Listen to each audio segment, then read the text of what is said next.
new school year, of course, comes a whole lot of stress, homework, extracurricular activities. Even just the alarm clock could really stress out your child. We're joined this morning by Shantala Boss. She is a licensed mental health counselor, and she's great with kids. Great to have you with us this morning. Thank you so much for being with us. Thank you for having me. So kids obviously get stressed out about a lot of things going into a new school year. What do you find are sort of some of the bigger things they worry about? Well, definitely fitting in, transitions, and we talked about this a little bit earlier, but like especially when they're going into middle school and elementary school and they're just starting out, like kindergarten, they're afraid of leaving their parents, they have a lot of separation anxiety. Middle school, it's more, oh, what classes am I going to go to? They're not in the same class all day, they don't have the same teacher.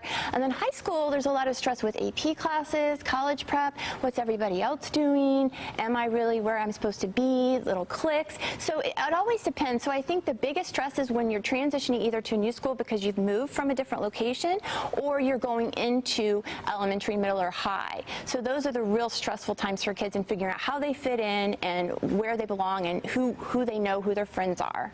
As parents, how can we help them to ease some of that anxiety? The first step I like to tell parents is to check in with themselves, because I think a lot of parents feel the anxiety first and they transfer that onto their kids unknowingly. So they come up with all these concerns and things that the kids maybe never even thought of, and then they put it on their kids. So checking in with themselves and then checking in with the student and saying, you know, what is really going on with you, and problem solving with them. Really listening, and instead of saying, oh, no, don't worry about that, get over it, really listening and being supportive, providing empathy, and helping them problem solve. So when you're sitting down with your child, I always say, you know, the worst thing to do is ask them yes/no questions, right? You kind of have to be your own therapist with them, don't you? Well, open-ended questions and really trying to help them figure out what's going on. Also, what are their concerns? I call some thoughts, well, I like to label them with kids, especially younger kids, and call them sticky thoughts. So sticky thoughts are maybe ruminating, obsessing, thoughts that are not reasonable, like, what if I forget my name? What if everyone looks at me and laughs? What if I trip over my shoes? These are unreasonable, worried thoughts that are just kind of ruminating. So helping them to label those kind of thoughts and put them in a different category and reframe them.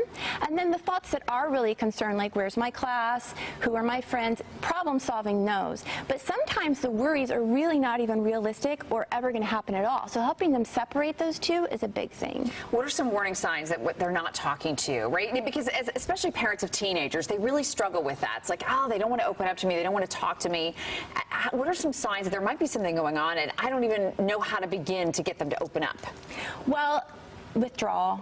You know, not eating, maybe not sleeping well, not really being able to do the kind of things that they used to do as well, and also maybe having some panic attacks. Also anger, irritability. That's often disguised as anxiety for kids, so if they seem more disrespectful or not following rules or going along with maybe what the plan is, snapping easily, this all could be signs of anxiety and stress for kids. Interesting, and I think a lot of parents don't understand that or take it that way, so that's good to know. Right, they take it as disrespectful, and then it just snowballs into worse. Absolutely. Yeah. Always great to have you. Shantala Boss, thank you so much for being with us this morning. I hope everybody has a great first day back. All right, Bob, we're going to send it to you.